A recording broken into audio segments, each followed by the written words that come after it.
Stephen King's The Mist is not just a story about monsters. Of course, from the very beginning, it does seem that way. A white, dense, unnatural mass descending over a small town in Maine called Bridgton. People trapped inside a supermarket, surrounded by strange creatures moving through the mist. Distant screams coming from outside, and something enormous walking slowly in the distance. But in reality, The Mist is a story about what happens when human beings open a door they were never supposed to open. Because the most unsettling thing about this story is not just that there are monsters hidden in the mist. What is truly terrifying is that, when it appears, no one really understands what they are looking at. First, the trees disappear, then the roads, then the houses. After that, sounds begin to feel strange and muffled. And suddenly, what used to be an ordinary town becomes an unknown, hostile place where any step into the mist could be the last. And behind all that mist, there is not simply a divine punishment, nor a supernatural force sent to destroy humanity, as Carmody preaches. What exists is a military experiment that went out of control within a secret project of the United States government known as Project Arrowhead, whose objective was to look into other dimensions. Now, before we continue, we need to make something clear. In The Mist, there are several levels of information. One thing is what we see directly in Frank Darabont's 2007 tome. Another is what Stephen King suggests in the original novella. Another very different thing is what appears in early versions of the script, including deleted or unfilmed scenes. And then there are the connections that fans have made with the Dark Tower, the Todash Space, the Thinnies, and other elements of King's universe.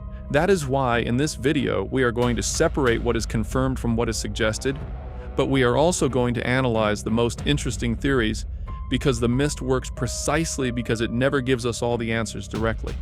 The story begins with David Drayton, his wife Stephanie, and his son Billy inside their house, while a brutal storm strikes the area.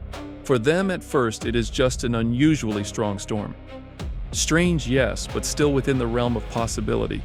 However, that same storm is fundamental, because nearby, at the shore military base, the scientists of Project Arrowhead were carrying out an experiment that depended on an enormous amount of energy. And then everything goes wrong, because the purpose of this project was to create a kind of trans-dimensional window, or a controlled opening that would allow them to observe other worlds, other realities, and perhaps eventually allow interdimensional travel for human beings. But they did not open a window, they opened a door.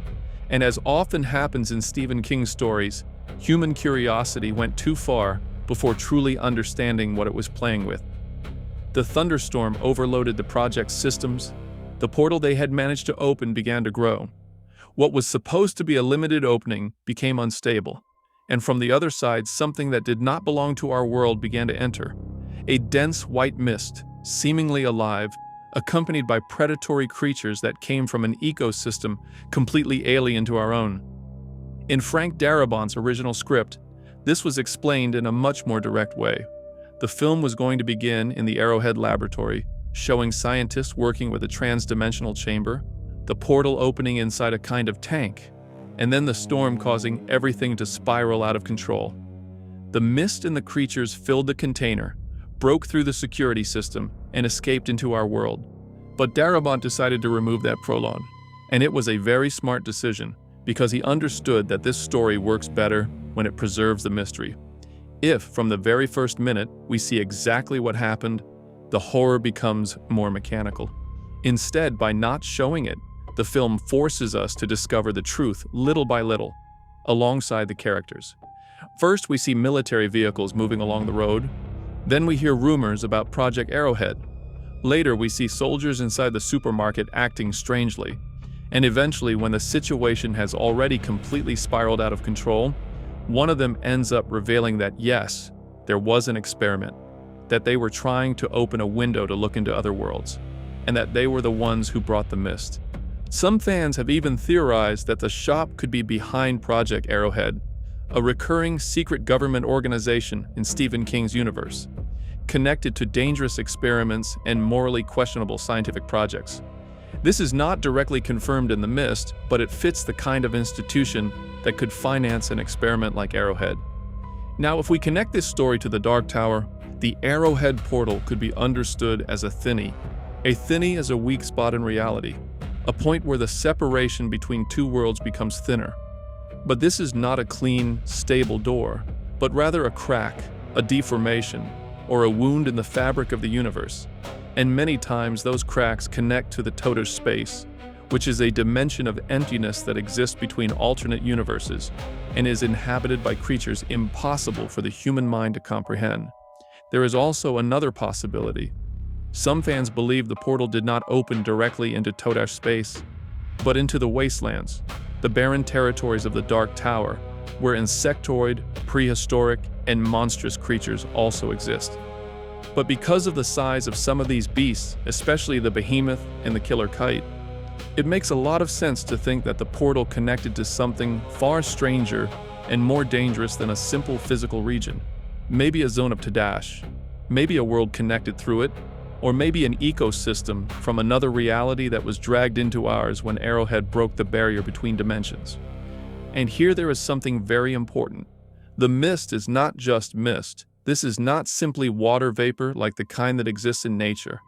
This mist seems to be part of the ecosystem of the other world. Most likely when the portal opened, not only did the creatures enter, but also a portion of their atmosphere. Its humidity, its pressure, its density, its smells, its visibility conditions, and perhaps even its chemical composition. That would explain why the creatures move so well inside it. But inside it, humans are left blind, disoriented, invulnerable, while the monsters seem to rely mainly on smell, hearing, and vibration to locate their prey. But returning to the story of the film. After the storm, David goes down to check the damage to his property. A tree has destroyed part of his house, the dock has been damaged, and on the other side of the lake, that white mass appears, advancing in a strange way. It does not move like natural mist.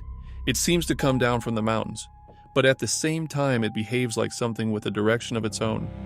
David does not know it yet, but in that moment, he is seeing the first symptom of an interdimensional catastrophe. Confused by the situation, David, Billy, and their neighbor, Brent Norton, go to the supermarket to buy supplies. On the way, they see military vehicles moving toward the base. This already tells us that something serious is happening there. No one says anything clearly, but the presence of the army suggests that the situation at the base is out of control. When they arrive at the supermarket, everything seems relatively normal. There are people shopping, neighbors arguing, and employees working as if nothing is happening. But little by little, the tension begins to grow. The sirens sound and people look outside. And then a bloodied man comes in shouting one of the most important lines in the entire story. There is something in the mist. From that moment on, the supermarket becomes the last visible refuge of a town that is falling apart. The first creature we see directly attacking the survivors is known as the Planet X tentacles, a name that begins almost as a joke within the story, but one that describes quite well how impossible they seem. These tentacles appear in the loading area of the supermarket when Norm, the young employee, tries to go out to fix the generator. At first they look like simple limbs, like those of an octopus or squid, but we quickly see that they are something much worse, because these are not the smooth tentacles we know. They are more like muscular, wet, flexible appendages, covered with small mouths and cutting structures that can wrap around prey, hold it with force, and tear its flesh very quickly before dragging it into the mist. The most unsettling thing is that it is never clear which creature they belong to. Some fans have thought they could be part of the Behemoth, that gigantic monster we see at the end. But this does not quite fit because the Behemoth is so enormous that its tentacles do not seem to have the length or precision necessary to enter the supermarket storage area without making the entire building shake. That is why it makes more sense to think that the Planet X tentacles belong to an independent creature, possibly some kind of worm or terrestrial cephalopod predator, capable of exploring enclosed spaces in search of food. Its method of attack is simple, but brutal. First, it explores the terrain. Then it detects its prey, perhaps through smell or vibrations. After that, it grabs it and immobilizes it in order to pull it into the mist and devour it. This creature does not seem to act with rational intelligence, but more like an animal feeling its way through an unknown environment. And that is important, Because the creatures of the mist are not demons. They are not evil entities like Pennywise. They are not hunting humans because they hate humanity. They are animals, predators, wild beasts that were torn from their own ecosystem and thrown into a world they do not know. From their perspective, they are also lost. It is just that, in order to survive, they do the only thing they know how to do: explore, hunt, feed, and reproduce. Something like this has already happened in real life. And no, I do not mean an interdimensional doorway, but the introduction of species into an ecosystem that is not their own. For example, in 1935, the cane toad was introduced in Australia and caused a major ecological problem that still has consequences today. After that first attack, David tries to convince the others that there is something real outside, but Norton refuses to believe it. For him, accepting that there are monsters in the mist would mean accepting that the rational world he knows has stopped working. And that is why he decides to leave with a group of people. This scene is important because it shows one of the central ideas the story wants to present. Not all monsters are outside. Some are born inside the human mind when fear collides with pride. When Norton's group leaves, one of the men has a rope tied around his body. At first, everything seems fine, but then the rope tightens, shakes, rises, and when they pull it back, only part of the body remains. Here we are probably witnessing the attack of a large creature, possibly the arachne lobster. This is one of the most violent and dangerous creatures in this entire ecosystem.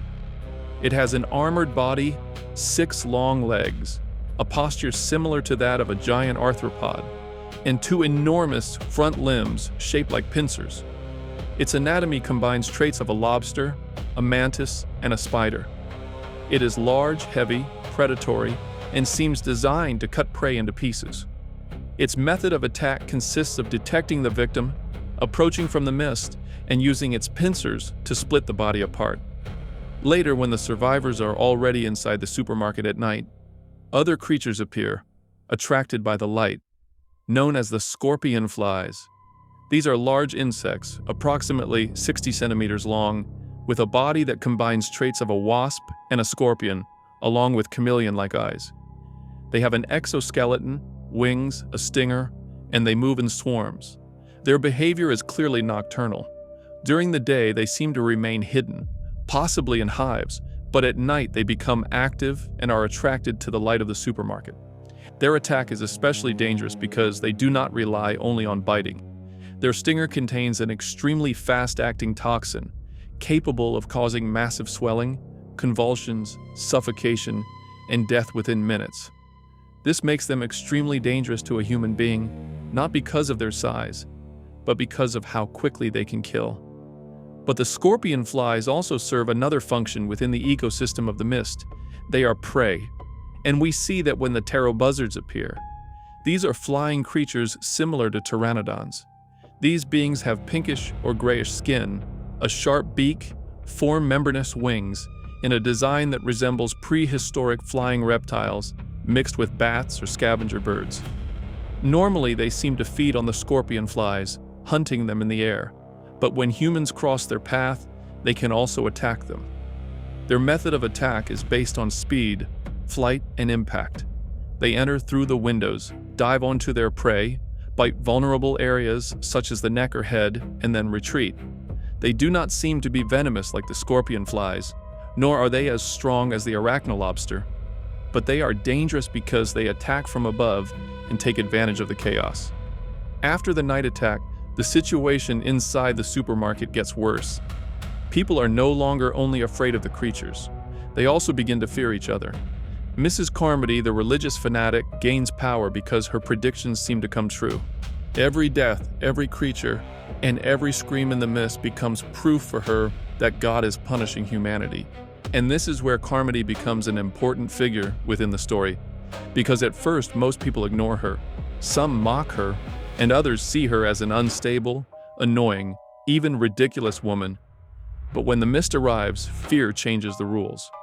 When people stop understanding what is happening, they look for an explanation. And when they cannot find a rational explanation, they often accept the first emotional explanation that offers them a sense of order. Carmody understands this, even if she does not do so consciously, because she does not really need to prove anything. She only needs to speak with certainty when everyone else is doubting, turning every attack into a sign, every death into a warning, and every monster into proof is more than enough. And little by little, the supermarket stops being a refuge and begins to become an improvised church controlled by panic. This is the most dangerous thing about people like Carmody. They have no physical strength, they have no weapons, and they do not control the creatures either. But they do know how to manipulate people's fear. And in a closed space, without information, without communication, and almost without hope, that can be more lethal than any monster outside. Because while David's group tries to hold on to reason, Carmody begins to build a kind of cult. Here the film shows a clear example of this. Outside there are impossible monsters, yes, but inside the supermarket there is fear, guilt, fanaticism, desperation, and a desperate need to find an explanation. Because when the world becomes incomprehensible, many people prefer to believe in a clear lie rather than accept a terrifying truth. Because of this, David and a small group decide to go to the pharmacy in search of medicine. There, one of the most horrible creatures in the entire story is introduced: the Grey Widowers. These are giant spiders the size of a medium-sized dog, with 8 legs, a body covered in spines, a head that resembles a skull, and several dark eyes. They are predators, but they are also a parasitic species because they seem to have a terrifying reproductive capacity. They use webs to immobilize their victims, and in addition, they can shoot a kind of corrosive silk that cuts through clothing, flesh, and even bone. Their attack has several phases. First, they capture the victim with webbing, then they immobilize it, then they use their acidic silk to destroy tissue and open a path, and finally they deposit eggs beneath the skin of the captured body. Those eggs incubate quickly and then burst from within, releasing hundreds or thousands of offspring. This only makes me think that if the ecosystem of the mist had remained on Earth for longer, these creatures probably would have been one of the greatest threats to humanity. And from a biological point of view, this is especially terrifying because their strategy does not depend on killing quickly. It depends on turning each victim into a factory for new creatures. However, they could also be one of the most vulnerable species in the long term. If they come from a world with higher atmospheric pressure and more oxygen, their size may only work under those conditions. On Earth, a spider of that size would have many problems breathing, moving, and supporting its own weight. So although they are lethal during the first hours or days, they are probably living on borrowed time. After the pharmacy, the supermarket is no longer a refuge. Carmody and her followers become even more radical. When Private Jessup confesses that the army was connected to what happened, the crowd turns him into a sacrifice. They throw him out into the mist, and there, a creature takes him. This attack probably corresponds to the arachnolobster, or to a similar creature, because the silhouette, the way it carries bodies away and tears them apart, fits its predatory behavior. Again, there is no ritual here, no pact, and no divine punishment. Carmody only interprets the death as signs, but the creature was only hunting. And that is the cruelest part. The crowd believes it has made an offering. It believes it has calmed the beasts. But in reality, it has only handed food to a hungry animal. Finally, David, Billy, Amanda, Irene, Dan, and others try to escape. Ollie shoots Carmody, breaking the cult's control for an instant, and the group runs toward the car. But the mist does not forgive. During that escape, several of them died after being attacked by the creatures outside, including Ollie, who was cut apart by an arachnolobster, which we can see clearly. Up to this point, we have covered the main creatures that appear in the film, but Stephen King's The Mist was even more extensive, because in the novella, in early versions of the script, and in the concept art, there were other creatures that never made it into the final cut. One of them was the Terror-Pede, or centipede of terror. This monster was going to appear during the night attack on the supermarket, when the scorpion flies and the Ptero-vultures enter through the windows. The Terror-Pede would have crawled in through one of the holes in the broken glass, walked over the body of a victim, and fed on it. Its anatomy was that of a giant, red, wide, grotesque centipede, with antennae or mandibles similar to claws. Apparently it was nocturnal, like other creatures of the mist. and it seemed to behave like an opportunistic predator or even an aggressive scavenger. It is a shame that it was removed, because it would have reinforced the idea that the mist does not contain only individual monsters, but an ecosystem with predators, prey, scavengers, and other animals. Another removed creature is the green fly. This appears in the novella as a kind of large, deformed dragonfly, bright green and iridescent, with transparent wings. Unlike other monsters, it does not seem to attack directly. It lands near David's vehicle and then flies away into the mist. This is interesting because it reminds us that not all the creatures from that world have to be predators. Some could be minor insects within their own ecosystem. Strange and grotesque, yes, but not necessarily hostile. And then we have the killer kite. This is one of the most interesting creatures because in the novella, it appears as a gigantic beast flying over David's vehicle. The concept art presents it as a mix between an insect, a bat, and a manta ray with enormous wing-like membranes, tentacles, and a shape similar to a living kite. Before talking about the behemoth, we need to understand something. Many of these creatures seem insectoid or arthropod-like, but they have sizes that would be almost impossible on Earth under current conditions. Because right now, insects and arthropods on our planet have very clear limitations. Their breathing, their exoskeleton, their weight, and the way they transport oxygen would not allow them to grow to such enormous sizes. In prehistoric times, yes, but not anymore. That is why it is possible to think that these creatures come from a world with an atmosphere more similar to that of the Carboniferous period, around 350 million years ago, where flying would be easier. Perhaps a world with more oxygen, where insectoid bodies could grow much larger, or perhaps a place with lower gravity, where enormous creatures could support their own weight without collapsing. And this is where the mist itself becomes important, because perhaps in their own world it is not something supernatural, but simply a normal part of their environment. For those creatures, the mist could be like water for a fish or like air for us. It is simply the medium where they breathe, hunt, hide, and orient themselves. For humans, it is a barrier that leaves us blind, but for them, it is probably their natural ecosystem. The mist, in that sense, does not only hide them, it could also be helping them survive temporarily in our world. It is possible that while the portal was open, part of their atmosphere entered with them. That mixture of pressure, humidity, and atmospheric composition would have created a temporary bubble in which the creatures could breathe, move, and hunt. But once the portal closed, that bubble would begin to disappear. And then we finally arrive at the behemoth. The behemoth is the most impressive creature in the mist, a colossal six-legged beast with extremely long limbs, tentacles around its body, and a scale so enormous that it seems more like part of the landscape than an animal. It does not behave aggressively toward humans. In fact, it probably does not even perceive them as prey. To it, a person would be almost irrelevant. Its danger comes from its size. It walks through the mist like a lost migratory animal. It destroys structures without intending to. It makes the ground shake and carries with it other flying creatures that surround it like insects.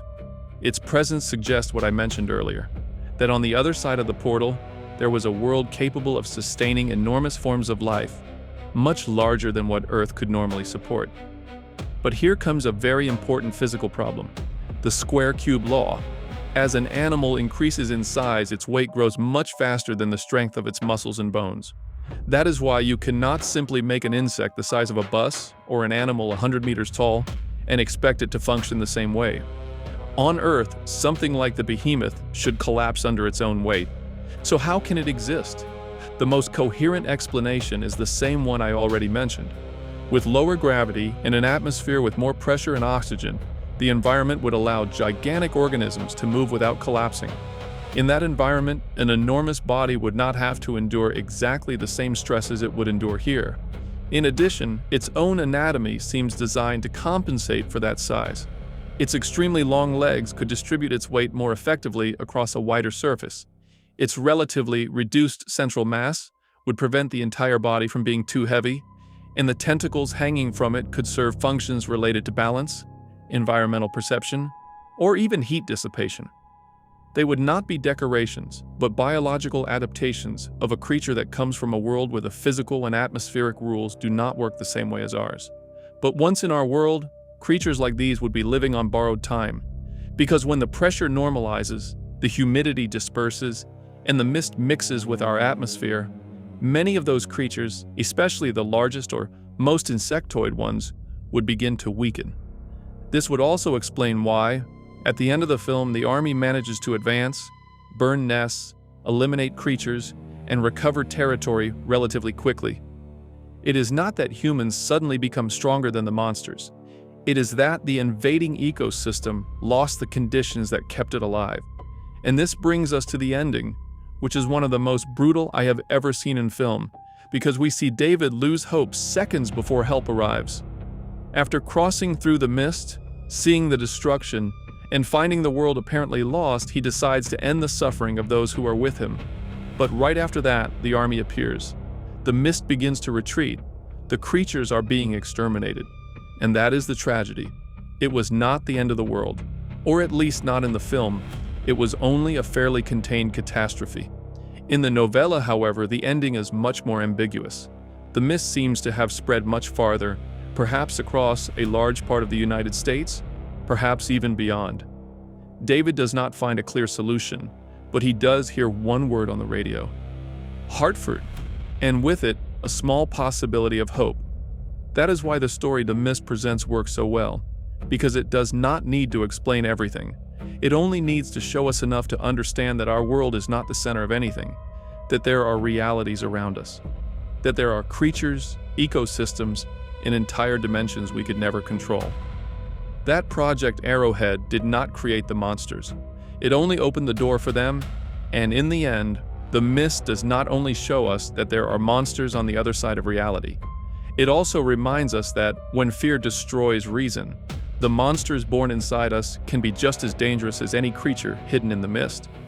And with that, we've reached the end of this video. I hope you enjoyed it, and if you did, remember to give it a like, subscribe if you haven't already, and turn on the notification bell to stay up to date with all my new videos. I also want to give a special shout out to the channel members. Thanks to you and all of our viewers, we can keep diving into these kinds of disturbing and thought-provoking stories. Thank you so much for your ongoing support. And if you want to support the channel and get access to exclusive content, early videos, and other perks, I invite you to become a member. Just click the join button below this video. See you in the next one. Hey, don't go just yet. If you enjoyed this video, I've got another one I think you'll love. Check it out.